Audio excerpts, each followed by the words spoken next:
Du coup, est-ce que tu aimerais refaire une télé-réalité ou c'est vraiment derrière toi Alors moi, j'ai un problème avec ça.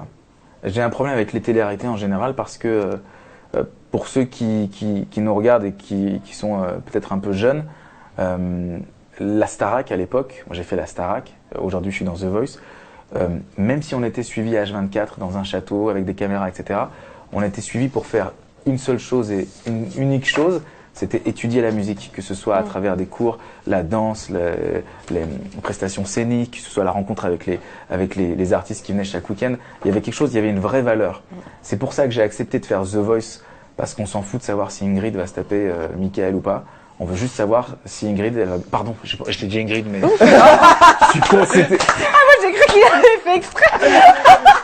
Ah, je suis désolé. Non, écoute, c'est pas Moi aussi, je te dis, mais il est fort. Je me dis, mais ça c'est qui Mickaël? Je sais pas de qui il parle. C'est juste que je cherchais danser. J'ai dit un prénom au hasard, qui lui quoi. est venu. Ce que je veux dire, c'est qu'on s'en fout. On veut juste que l'artiste vienne chanter sur scène.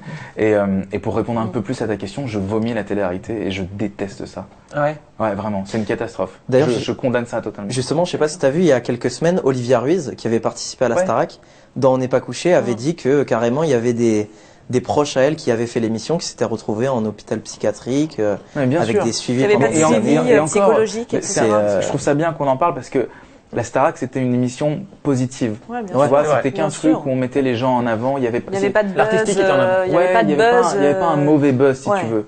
Et c'est ce que je reproche à ces émissions aujourd'hui. Que ce soit, je sais pas, je connais même pas les Et noms. tout est fake en plus. Tout est fake Ouais, dans leurs les Marseillais. émissions. Enfin, dans beaucoup, c'est On fake. peut avoir une discussion. Oui, Non, mais par rapport à la Ah bah non, Starac, pas du tout. c'est pas scénarisé. Moi, je suis C'est ça désolée, que je mais veux la dire. Star Academy, la première, j'ai regardé, j'étais complètement fan. Ce que je me souviens, c'est que Jennifer, elle était avec Jean-Pascal, et après, elle était avec Mario, et elle a fini avec Jean-Pascal, et qu'elle a gagné la Starac. Et c'est ça aussi. Oui, mais ils appuyaient moins sur ça que Sur les les couples disputes. maintenant. Ouais, mais c'est ça dont c'est je un me truc souviens, la d'enfermement. Starac 1, quoi. Donc c'est ça qui a marqué. Ouais, mais alors justement, parce que c'est c'est un J'étais truc super d'enfermement jeune, hein. aussi, c'est bien ce que tu et- dis, mais c'est la Starac 1. C'était la Starac 0, quoi. C'est-à-dire que Ouais. c'était le tout début, c'était, mais comme Secret Story. Avant Secret Story, il y avait quoi? Love sur Story. le Loft à l'époque.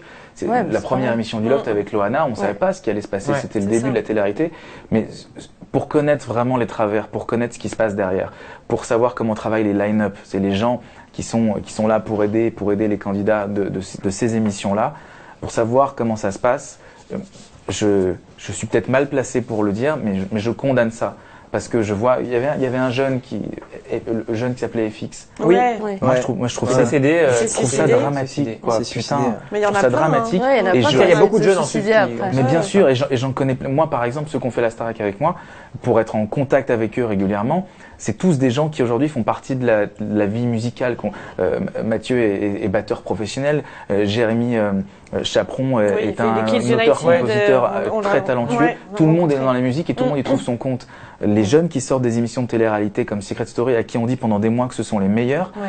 c'est arrêtez tout de suite, arrêtez. Mais franchement, les jeunes qui nous regardent, c'est de la poudre aux yeux, c'est de la merde. Arrêtez ça, d'y ouais. croire. Mais vraiment, ceux qui parce que rêvent quand de- vous ressortez de là, voilà, de devenir il n'y a une plus rien. J'en connais deux, trois. Quand ils doivent repartir après bosser au McDo, il faut mettre sa fierté de côté, il faut mettre son ego de côté, et c'est super difficile. Et je condamne ça parce que c'est trop dur. Alors, j'ai peut-être un discours un peu de vieux con, et certainement que tout le monde n'est pas d'accord sur Internet, mais Il y en a qui sont d'accord avec moi, toi. moi, ils me font de la peine. Ils me font de la peine parce que la vie, c'est pas ça. La vie, c'est pas ça. C'est pas une villa à Hollywood avec. C'est tout du fake, quoi. Après, si les jeunes qui participent à ces émissions sont conscients, alors transformez l'essai et faites en sorte que ça fonctionne. Oui. J'adore Nabila, par exemple. Je trouve que elle gère sa carrière assez bien. Je suis pote avec Thomas, et son compagnon. C'est des gens qui ont transformé l'essai. Mais c'est combien de personnes qui réussissent à transformer l'essai pour 200 qui font rien aujourd'hui et dont on n'entend pas parler et qui doivent faire autre chose. Et c'est super dur de passer de la célébrité à l'anonymat sans rien avoir. C'est très difficile. Next, please.